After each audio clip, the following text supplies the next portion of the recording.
All right, folks. Thanks for joining us on the stream here. It's Thursday. I'm Chris Peterson from HuskerBigRed.com. Joining me as my co-host is Danny Gillette of thegreatcornholio.org. We are 2 days away now here from the home opener. Danny, how are you feeling about the Huskers? I'm feeling optimistic. It's a couple days obviously removed from the opener, and I'm ready to turn the page because there's been a lot of opinions over the last couple days just stemming from this game, and it's felt like the longest week in recent memory.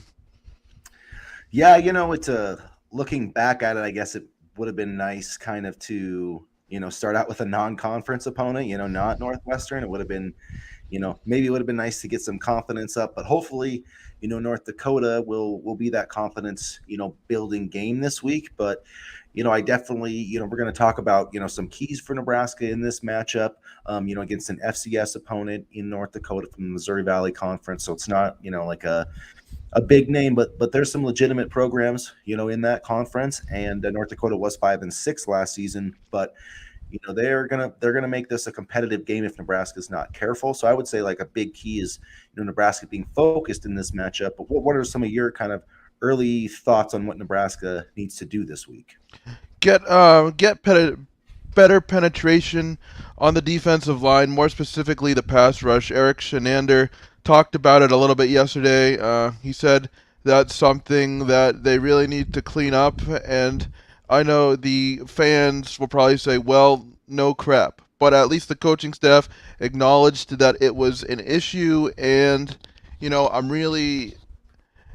Something that I thought about this week was our pass rush really that bad, or was Northwestern's offensive line just very good? I think it could be a little bit of both, but there's no doubt that our pass rush needs to, have a better showing on Saturday.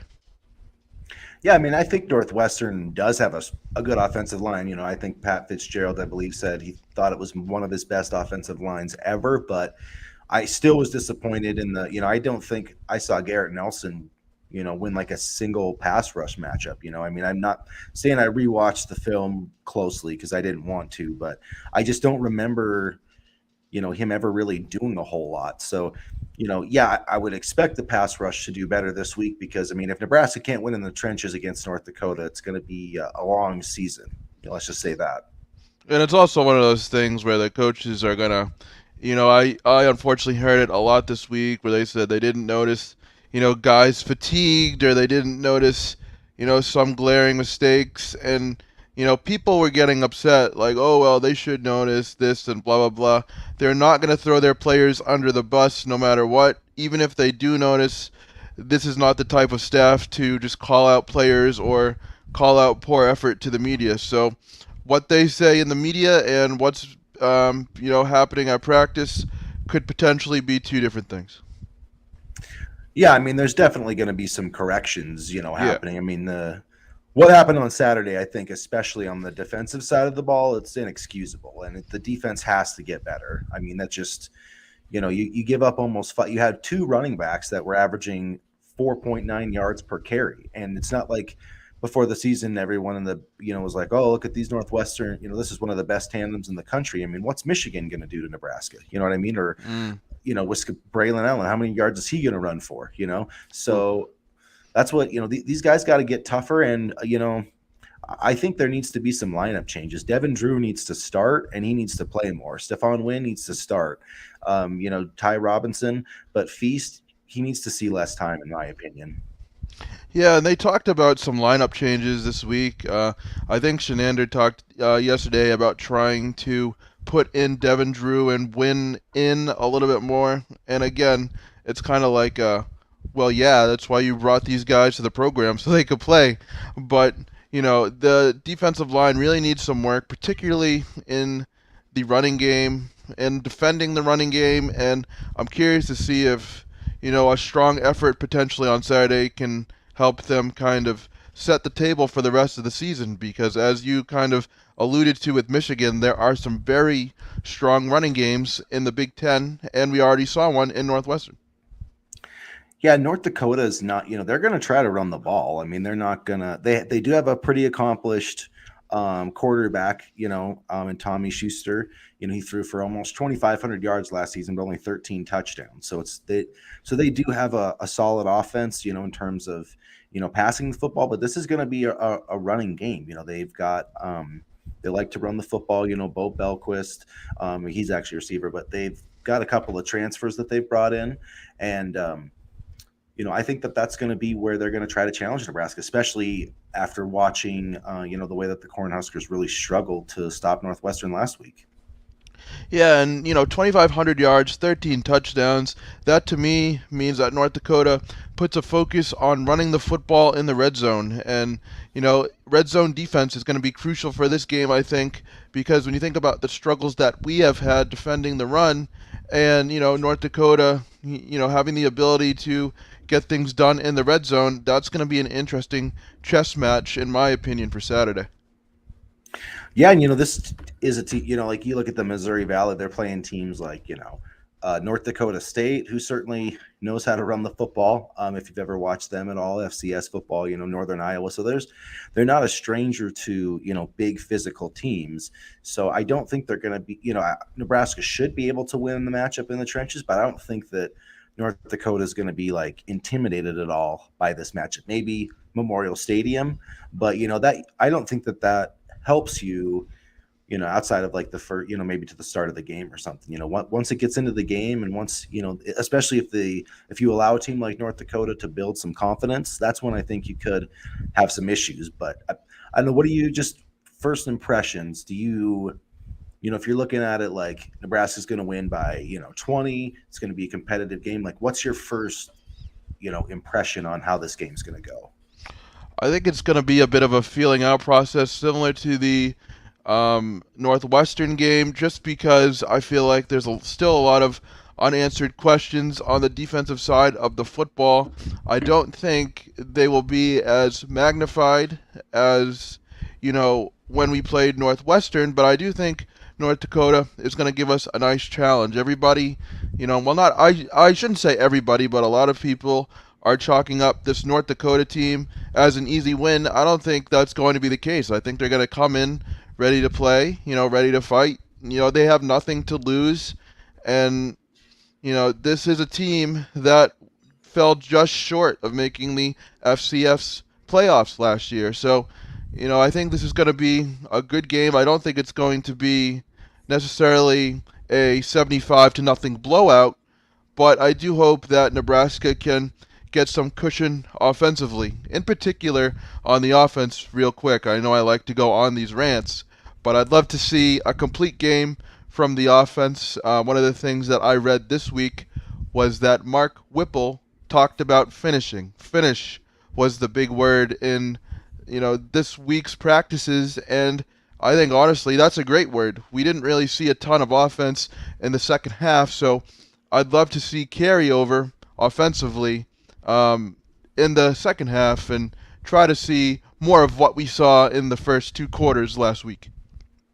Yeah, I think getting Casey Thompson going is going to be a big key for this matchup. I wrote that yesterday in kind of my keys against North Dakota. That's one of them, is getting him some confidence and protecting him also. And part of that is going to be establishing the run and sticking with it. And I think Scott Frost, he got a lot of criticism for, his comment about Whipple and, saying the offensive staff needs to get more creative. But in a sense, I do think he's right. You can't just sit there and say like, hey, we're going to line up and run ISO or dive or, like a draw play. You can't do that in the Big Ten. I mean, if we want to go back to, Michigan for a second, they were the number one rushing team in the Big Ten last year. And you look at their offensive line and their schemes, they do a lot of different creative things, traps, pulling people, so they're doing a lot of different things, a lot of movement to kind of create those blocking lanes. And I think what Frost was saying is you can't just expect to, line up and get more than like 3 or 4 yards. And so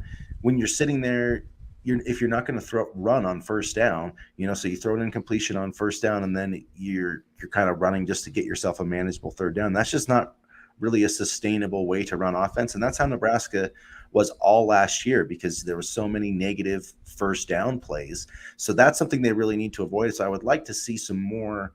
I'm not saying they have to run more on first down, but at least get yardage on first down. So let's see some more of those high percentage, those screen passes, some of those plays that are at least going to get you into like a 2nd and 5. And every once in a while will become an explosive play. And then you can get a little bit more unpredictable with your play calling. Or at least it's harder for the defense to predict.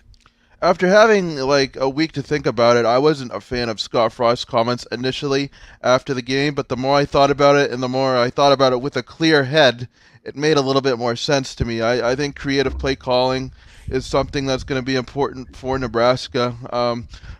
Frost talked about it on Tuesday, I believe it was.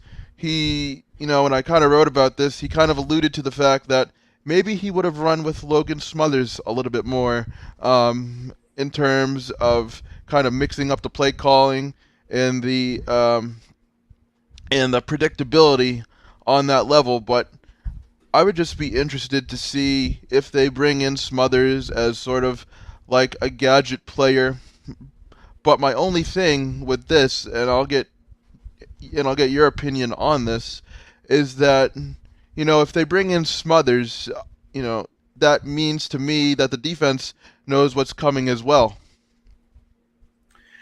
Yeah, I think that's where you have to see if Purdy could. That's why I like Purdy as a better option Yeah. because I feel like he could do some of the same things, and especially out of like a zone read type set, and then because you do have to throw the football, but at the same time, if you're effective with it, it doesn't really matter. So Smothers can throw the football a little bit too. So I think if the defense is getting to a situation where they're kind of coming up on it, I don't think that they would hesitate to throw the football with him either. And I think that's what you need to do is you need to keep defenses honest. And that's why I don't mind the idea of playing a second quarterback outside of Casey Thompson because it does give you an extra blocker. I mean, there's just no if you need if it's like 3rd and 1 or 3rd and 2.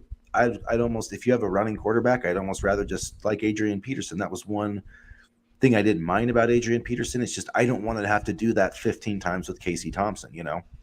Adrian Peterson or Adrian Oh, Martinez?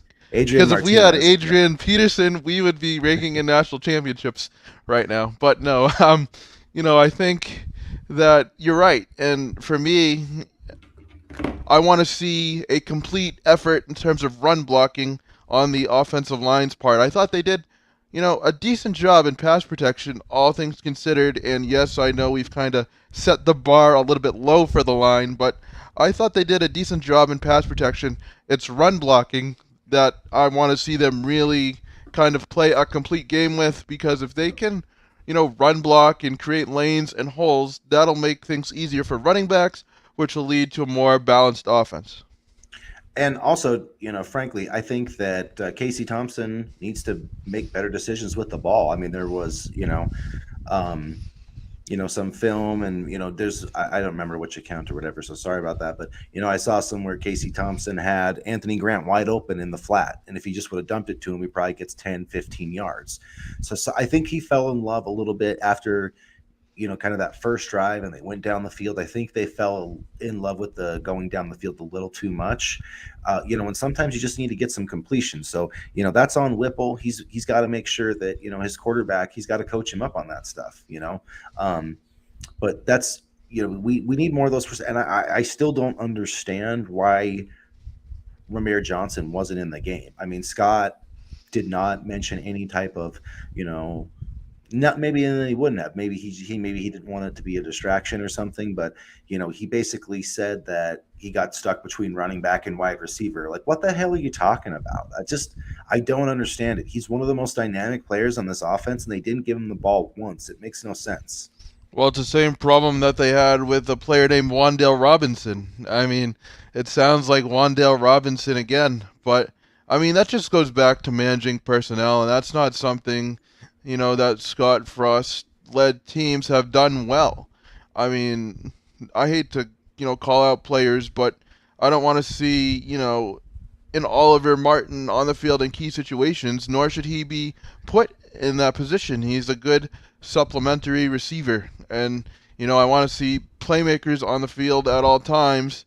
And, we don't have to put a guy like Oliver Martin in a difficult position because we have the athletes at wide receiver now. And by the way, that account that you were referring to was at Huskers_film. I talk with them pretty regularly. Great account, great breakdowns on film. So if you don't follow them on Twitter, please check them out.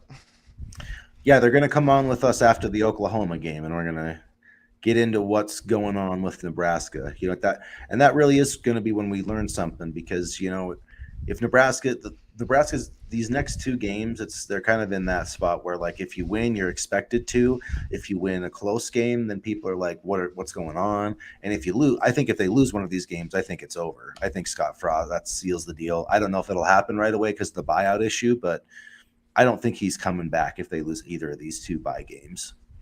I think that buyout is a huge albatross that might make them wait until, after October if they lose the two games. But, you know, I'm just hoping that they can get get what they need to get done, take care of business. These are two games that Nebraska is, I'm not going to say supposed to win, but the odds are in their favor. So I'm hoping it starts with North Dakota, and that will kind of give them good momentum because, like I said, it's felt like a long week of analyzing and overanalyzing and rumors and things. So I'm just happy that Nebraska is going to be able to play a football game again on Saturday so we could talk about something new. Yeah, and one thing that I'm hoping to see, or that I think has been really positive news, is Travis Vokalek Mm-hmm. is day to day. Omar Manning's been practicing. Looks like he's going to be back. So I think Vokalek was you could maybe make the argument, if he doesn't get hurt, Nebraska still finds a way to win that game. I mean, that's how important I thought he was to the offense. And so anyways, that's good to see. I'm if he's like, I don't think they're going to rush him back for this one. I don't think there's but I don't know. I hate to have that mindset of like, oh, we don't need this guy for this game. Like, just go out and play really good football. The last thing Nebraska needs is to get into a fourth quarter game with North Dakota. Like, this game needs to be over by like halftime, in my opinion. I mean, you know what I'm saying? Like, I would like to see Nebraska up like 28-3 at halftime, and I think if they play their best, that's definitely achievable. I agree, and I think with Vokalek too, when he got hurt, you saw the immediate, I don't want to say drop off and talk negative about players, but you felt his absence. He was kind of the safety valve for Casey Thompson because Northwestern did a good job of bringing pressure, and as soon as Vokalek went to the sidelines, he kind of lost the safety blanket. So he is, I think, and I wrote about this earlier this week, going to be a huge component of the offense. And Austin Allen was a big component of the offense last year, and I think Vokalek can be used in that same manner because he certainly impressed when he was on the field. Yeah, man, he was one of my bold predictions this He year. was. So, and he got hurt, which kind of annoyed me because it was like, dude, he was going for 100 if he didn't get He hurt. was. So, I think honestly, here's my bold prediction. I think if he doesn't miss much time with injury, he's going to have a bigger season than Austin Allen statistically did last year, because this offense is going to throw more, and he has a better quarterback for tight ends. And you think about it too, like if you're trying to cover these receivers down the field, well, what's one area where you're going to have one-on-one coverage? Then you're not focusing on the tight end as much. And so I think that's why, because they hit a couple of big plays early, so it's like, so that, I mean, you can't double everybody. So Vokalek, they're like, man, if we got this guy in a linebacker or something, or safety, he's huge, he's big dude. So I just think that he's going to be one of those mismatches, for Nebraska, that they can take advantage of. And I think Casey Thompson is good enough that I think Vokalek's going to have a big year as long as he gets back out on the field, which it sounds like he's going to. I mean, day to day doesn't sound like anything that's worrisome. No, and it sounds like, it's just a bunch of nicks and bruises, so to speak. But you think about his journey to Nebraska. I believe he transferred from Rutgers. I remember writing about it at the time. He wasn't an afterthought by any means, but I didn't really expect him to become a focal point of the offense, more so just a number two tight end. But now he has a chance to really be successful, and it's great to see everything kind of come full circle. Yeah, so we're trying to keep this. We're not trying to go too long as we usually do. So let's let's get to our predictions here. But before we do that, let's just break down a couple. Let's offer up, a few keys that we both can think that need to happen. So I can start first, in terms of I had three keys yesterday. Maybe you can think of a couple here while I'm blabbing on, Danny. But I think the first key for Nebraska is just to be focused on this game. Move past Northwestern and just get hyped up. This is the home opener. I think that's going to help a lot. There's going to have a lot of. It's going to be sold out. They're going to get pumped up. Nebraska fans. We haven't seen a win in almost a year. So just like please win this game, but just be focused because you're the better football team, and if you play your best, you're going to win. My second key is Nebraska has to dominate in the trenches. Isaiah Smith, who's going to be, I believe, North Dakota starting running back. They also had a guy transfer over, I think, from Iowa, some FBS program. But Isaiah Smith averaged 6.5 yards per carry last year. So Nebraska's got to do a good job. They can't let that happen. They've got to keep North Dakota under like 100 yards rushing. If this team gets like 150, 200, that's a recipe for a close game in the fourth quarter. So win the line of scrimmage. I want to see Anthony Grant just like barreling over dudes. I want to see him get 100 yards, get him 20 carries.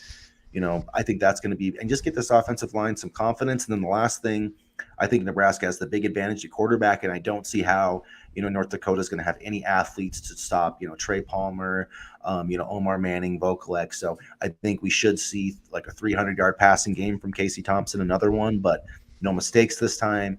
Quick, efficient, take care of the ball, and take what the defense gives you. I think last week you tried to force things and got a little impatient.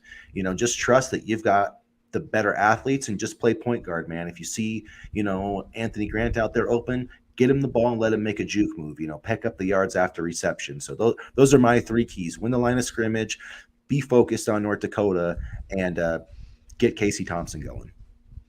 My three keys, actually, they're probably pretty similar. I want to see better run blocking because that will open up holes for Anthony Grant. I thought pass blocking, like I said earlier, was strong. There was improvement. Now I want to see continued success, no regression for the line. I think, secondly, although North Dakota is probably not going to be a big pass rushing team, I would like to see, or a big passing team rather. I would like to see a pass rush. I'd like to see signs of life, if you will, for that pass rush. And, third, or I guess I'll do four, because third, no penalties again. We had no penalties last week, and I thought that was awesome. That was a big part of, that was big. Mark Whipple said, I think it was his first game with no penalties that he ever called, so that's good. And then fourth, play strongly in the secondary. This is a week where, although North Dakota may not pass the ball a ton, this could be a week where the secondary, finds its stride after a rough week against Northwestern. So one thing, looking at, I was just trying to, off the top of my head to go, or not off the top of my head, I was trying to figure out what the spread was for this game. I thought we could do predictions and then pick, Nebraska against the spread, because what the hell? Some people, if we're going to be watching Nebraska, you might as well bet on the Huskers, or, maybe not, I guess, depending on what the spread is. I'm not saying you should make a bad bet, but it doesn't look like there's any line available. So just, now that we've kind of had a chance, I know neither of us have really done like a deep dive on North Dakota. I've just been looking at kind of the media guide, but, I've seen, I follow FCS football, so I know a little bit about the Missouri Valley Conference and kind of, just, I know it's one of the better leagues. I mean, and you're playing, like I said, you're playing North Dakota State all the time. So these guys are going to, I would say North Dakota's up front is probably almost as good as Nebraska. I mean, just with how they've dominated that level of football. So I don't think it's going to be like a shock in terms of the size on the offensive line, but Nebraska should have the talent advantage. But, I don't know, what, like off the top of your head, what do you think the spread might be? What's like your spread prediction? Then we'll actually get to our game predictions here. But if you were setting the line, if you worked in Vegas, how much would you favor the Huskers by? 10, honestly, I think, because, we That's low. can, that is low, but the defense showed nothing last week, and we struggled on offense a little bit. So if I was a Vegas odds maker, Nebraska's shown me nothing to where I can feel confident to give them a bigger advantage. So I'd say 10, honestly.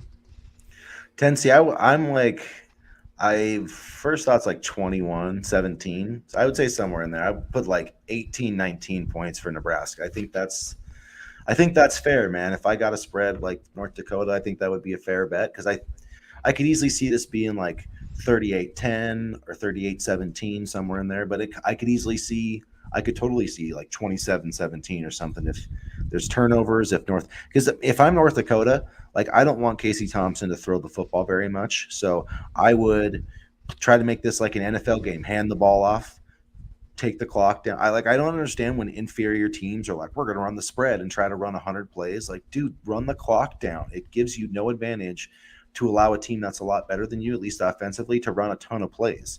I want Casey Thompson to throw as few plays as possible. I would want there to be as few possessions as possible. So we'll see. That's my prediction as far as what they're going to do.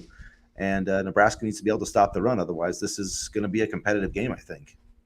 See, that's my thing. I think North Dakota is gonna try to control the clock, and it's not gonna be because of the offense that the spread is low in Nebraska's favor. I'm still worried about the defense. I really am. So if I was North Dakota and I saw the film from Northwestern, my thing would be to run the football, and wear the defense down.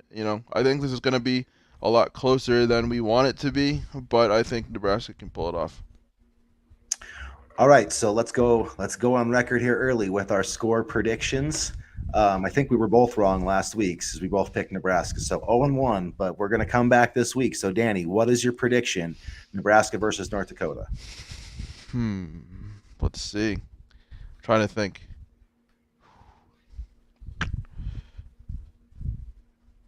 Nebraska 31, North Dakota 17.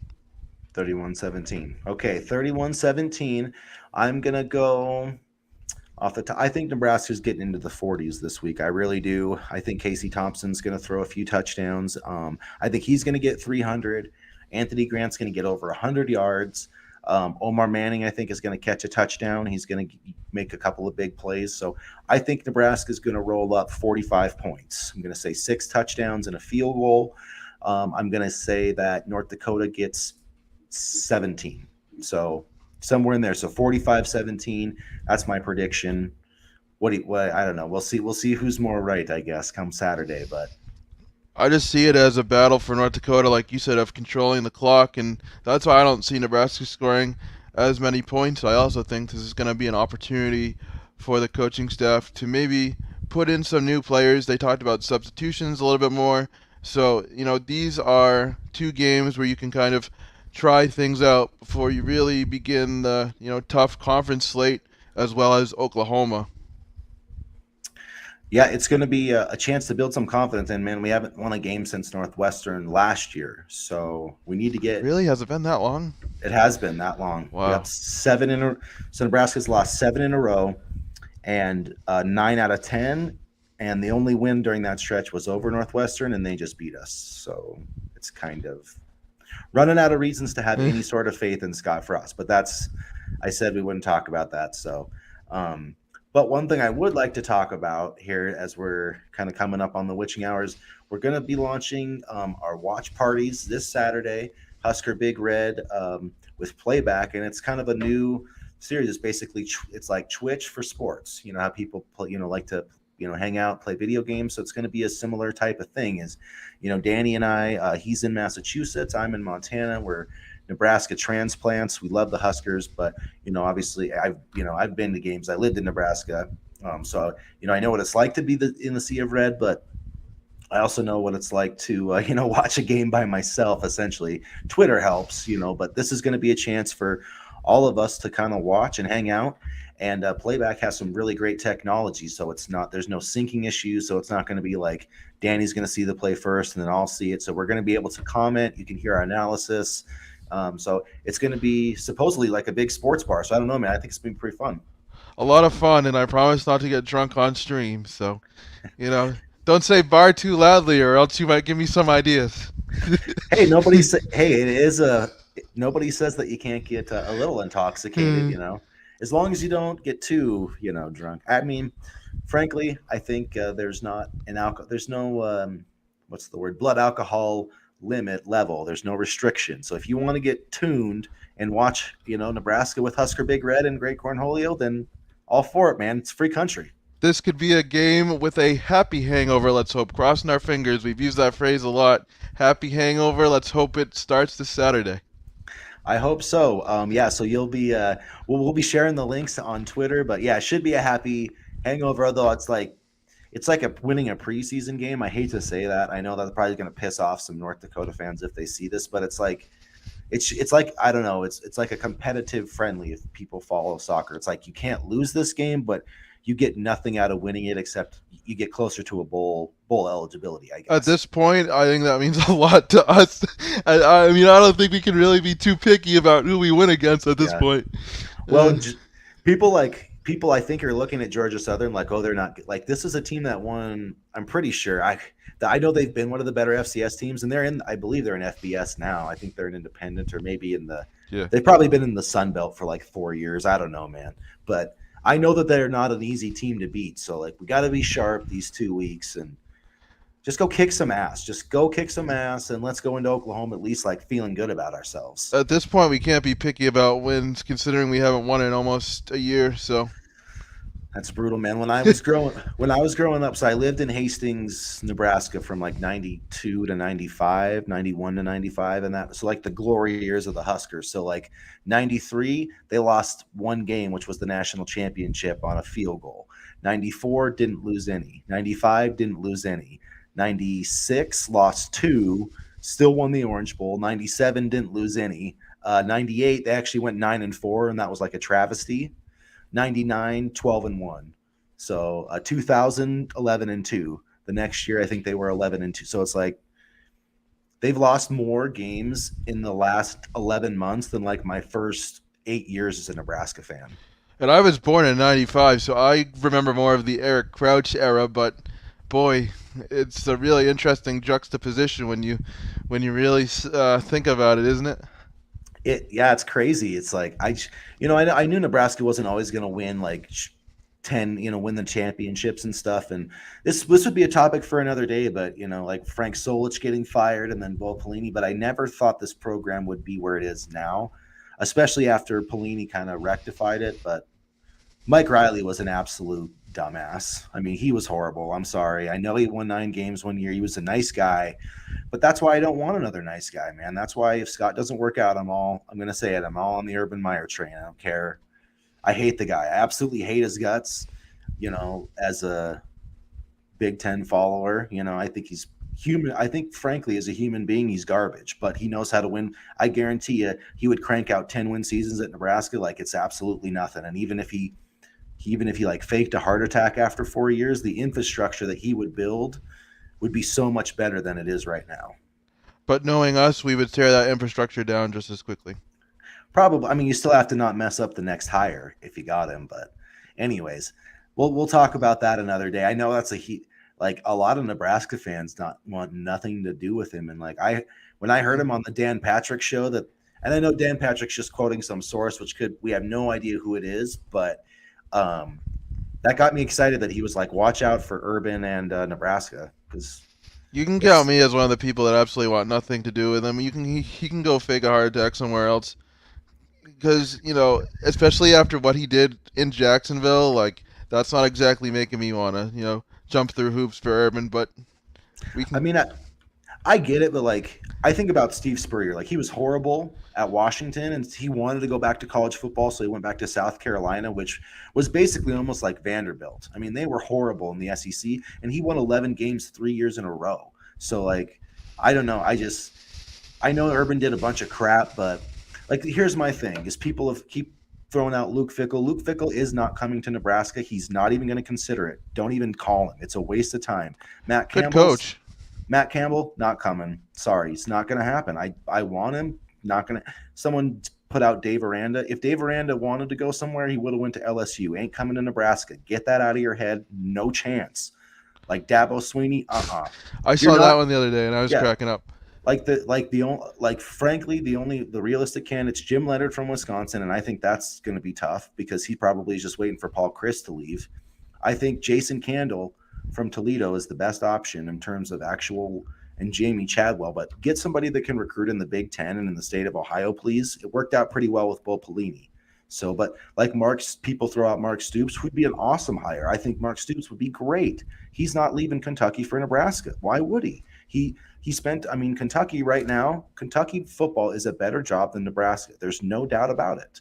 So it's like, I mean, I get it, but you're not gonna. There is no home run hire that you're gonna get at Nebraska. It's gonna be a risk. It's gonna be another potential. It's gonna be just as big a bet on Scott Frost. So if you can get a guy, I mean, Urban Meyer as a college football coach basically is Nick Saban. That's the only coach that's even in the same realm of successes in terms of like win-loss records as Urban Meyer. So if you can get that guy, if he actually wants to come, you take him. That's my opinion. I mean, yeah, I can see that. I mean, I don't know. He just comes with so much baggage. I would be very hesitant to do so. Yes, he's a winner, but I mean, that would put even more of a microscope on Nebraska. And that's not a bad thing because, we're always under the microscope. One of the loudest fan bases, one of the most passionate fan bases, tremendous history. Like, we are always under the microscope. But, I mean, Urban Meyer, that would just be a whole. You think the message boards are bad with Scott Frost rumors now? Wait till Urban Meyer shows up. We're gonna have like cocaine stories and stripper stories. Might Who make it fun cares? for me. Might make it fun for me. We can write I, those all day. I people maybe you don't remember Lawrence Phillips. I'll just throw I that do out not. there. Lawrence I've Phillips. heard the name. I don't remember. He was our best player in our national championship years, and he got arrested. Tom Osborne still let him play. So people need to get off their high horse. Like, I don't care I if agree with that. Yeah. Urban Meyer wants to do cocaine in his office. I don't give a crap. 10 wins. 10 wins. Give me 10 wins. I don't care about anything else, frankly. That's just Because where I'm all the at. stuff that's not getting reported that other college programs and coaches do are probably just as bad. They just have been better at hiding it. And the thing is like, yeah, Urban Meyer definitely cheated at Florida. I mean, but everybody in the SEC cheated. It's not cheating anymore. So who cares? Nebraska's going to do the NIL thing. So get a guy that's willing to get down and dirty. And like, we got to, I just think if Urban Meyer was the coach for 5 years, like it would boom Nebraska's economy because they would win. They would win so much. It would be like, that's just, And if he is a terrible person, but yeah. that's why, this is what I was going to say first. That's why he's doing Fox Big Noon Kickoff this year, man. He's starting with the rehabilitating the image. I mean, yeah, sure, that's fair. I mean, but aside from just Urban, there's been so many coaches that have been against NIL, and I'm not saying that Urban is, but if we're gonna hire a coach, no matter who it is, they need to be for NIL. They need to be for advertising deals and all this happy stuff because it's the way of college football. You can just do it legally now. Saban's been doing it for, you know, the last 20 years or so probably. So getting a coach that's comfortable with this new environment of college football, who's comfortable with NIL, who doesn't mind, not paying players, but I guess paying players, like that's important too. Because, I've heard Trev Alberts is kind of, been really on board with this NIL stuff, and it would be good to have a coach that is too. Yeah, and I think that they will be. That's the direction. But I mean, talking about coaches, to be clear, like the best thing for Nebraska would just be for Scott Frost to figure it out because he's had an undefeated season before. Like he's been. I mean, maybe that was just one lucky year, but he's got I mean, he can recruit well in Nebraska. He's connected to this program. We all want to see him win. Nobody out here wants to see Scott Frost lose. And like I said, I would love to. I don't think he's going to make it through the season at this point. I hope I'm wrong. I mean, maybe he'll coach the last game, but I think this is going to be his last year. I hope I'm wrong. I 100% hope that I'm wrong. And this week team wins 8 or 9 games. I would love it. I would love it, but I don't think it's going to happen. But let's just get that out there. Just because we're talking about replacements doesn't mean we don't want Scott Frost and the Yeah, Huskers to win. That's not, yeah. but I will also say this. If a new coach is in our future, these boosters better be ready to pony up. Because if we're going to get a new coach, we need to make sure we have enough money to get a good one, or a proven one, or, a big name hire. Because, if Scott Frost doesn't make it, chances are that means the program is in line for another losing season, and this needs to be turned around quickly. Yeah, and if you're going to have a shot at like a Matt Campbell or some, which I mean, Matt Campbell could have made a ton of money with like the Jets if he wanted to. So Mm. I don't see it really. I just don't see it. But you got to, I think if you're going to get a name that people know, you got to make him the highest paid coach in college football. That's just, I think that's what has to happen. Honestly, I wouldn't have gone to the Jets if I had the opportunity to stay in college either, but that's just me. Well, Um, no, but I'm saying if it was just about money, oh yeah, yeah. if he just wanted the big payday, he could have got that already. So I just don't think Nebraska's going to drop any amount of money to Matt Campbell. That's going to be like, wow, it just doesn't seem like he knows he can get that. I mean, I could be wrong. Maybe he is a Midwestern guy. Maybe the Nebraska brand, and I mean, it still does mean something. It means something. It still is a big, as much as people want to poo-poo that. If you get like a real football traditionalist, I mean, like people talk about like, oh, the coaches don't want to come here because it's a pressure cooker or they're worried about this or that. I don't think if you're a successful college coach, you are not worried about expectations at all because you expect to win. You think that any of these guys, you think that Scott Frost was like, I'm worried about going to Nebraska because people might be mean to me if they lose. Hell yeah, he knew this was going to be the response, but he expected to win here. And that's so no coach is going to look at Nebraska and be like, oh, that's too much pressure. They want that pressure. They expect to succeed.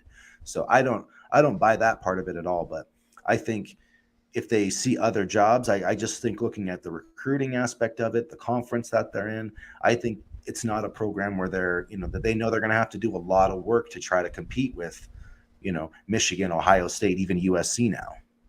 And UCLA. I mean, who knows? But the thing about Nebraska too is it's more than just a college football program. It's a part of the state. It's a part of the community. So it really does mean a lot to the citizens and fans that live in and outside the state of Nebraska. This is more than just a college football program. This is a you know, economy booster on Saturdays. This is the reason, people have watch parties like we're gonna on Saturday, and people get together, and you know, it, people pass the Husker fandom down from generation to generation. Families, you know, look at the walk-on program. We saw some names that of kids who are related to former Husker players somehow. So this really is a generational tradition type of program and university. So it is there is still meaning behind Nebraska because of what it means to the state and kind of how everybody's grown up with this program, Yeah, once a Husker, always a Husker, So good or that's bad. definitely true. Yep, good or bad. So hopefully we're going to be good. But yeah, I hope we can at least. My one hope for this season is that we don't lose the sellout streak. I know people are getting frustrated, but like don't miss out on the opportunity to go to a Nebraska game because win or lose, it's something special, and this community is special, and we're going to win again eventually. Like it's everything that goes around comes around, but our time is going to come, whether it's this year or the future. It's going to come. So don't abandon the Huskers, man. I will say I don't want people to abandon the Huskers, but I think the sellout streak is a little bit overblown. I don't know. I mean, it's important to get fans in the seats, and it's great to see everybody there. But I think I just want to win, and if that means less fans show up at games and we lose a sellout streak, but somehow we still win, great. If we, win and keep the sellout streak, also good. But I just want to win on the field. I know I want to win on the field. It's just like it's one thing that we have as the fan base to say like no matter what has happened, this place is never not sold out. And this like I think it's more of Yeah, like a fan pride thing, and no, we it can is control that. Like we can't control how good the Huskers are on the field, but we can show up. Especially man, like they're like some of these games they're giving them away. If you live in Nebraska, go to the game. Come on. because those tickets are hard to come by on a good year, so you Yep. never know. I mean, especially it's a fun afternoon with the family, and everybody loves going to Memorial Stadium. So I mean, hopefully Saturday will be full of fun and full of games and good performances, and this a win on Saturday could be the start of something special. Who knows? You never know, man. You never know. So hopefully, if you're not going to be at Memorial Stadium, hang out with the watch party with Danny and I. I got the link here in the comments section so you can sign up. You just have to, sign up with a basic account, put in your TV subscription so we can, it's a totally legal, legit streaming. So hang out with us. It's going to be a lot of fun, win or lose. Like, we're going to have fun. So if you're not going somewhere else, if you're just going to be watching the game at home, follow through the section here, sign up, and join us. So, Danny, I know you got to get running here, or that we could talk Nebraska all day. So We really we'll could, couldn't we? yeah, we could. Hey, man, 3 hours on Saturday. Hang out with us. So, anyways, we're both predicting Nebraska wins. I guess we'll see who's wrong and who's right. And frankly, it'd be a great chance for a lot of you to, you know, you could. I hear on Twitter that some of us think they're kind of stupid. So whether you like our comments or don't like our comments, show up and tell us why, man. Let's get into it. Let's build up this community. I can't wait. I'm so excited. And good or bad, I always love hearing all of your feedback. I mean, I appreciate all of you reading my stuff and watching our videos. I would rather have bad feedback than somebody not watch our content at all. That's where I've always said, any feedback is good, because it means they watched or at least clicked on the video or article. Yeah, any press is good press, as they say. So. But yeah, as a reminder before we go, I'm Chris Peterson. You can find a lot of my opinions at huskerbigred.com. Same with Danny Gillette here. He's at thegreatcornholio.org. So, I think we got two of the best Nebraska blogs out there. So check them out. We've got opinions you're not going to find anywhere else, unfiltered. We have no agenda other than we want this program to be successful. And then check out the Husker Big Red podcast. We've got about a couple, 2-3 episodes every week. We've got more with the season starting. And then this Husker Big Red YouTube channel, like this video, comment, and subscribe. We're going to have a lot more content, and hopefully we see you at the watch party. So, and hopefully, more than anything, let's enjoy a victory on Saturday. So once again, for Chris Peterson, Husker Big Red here, go Big Red. Go Big Red.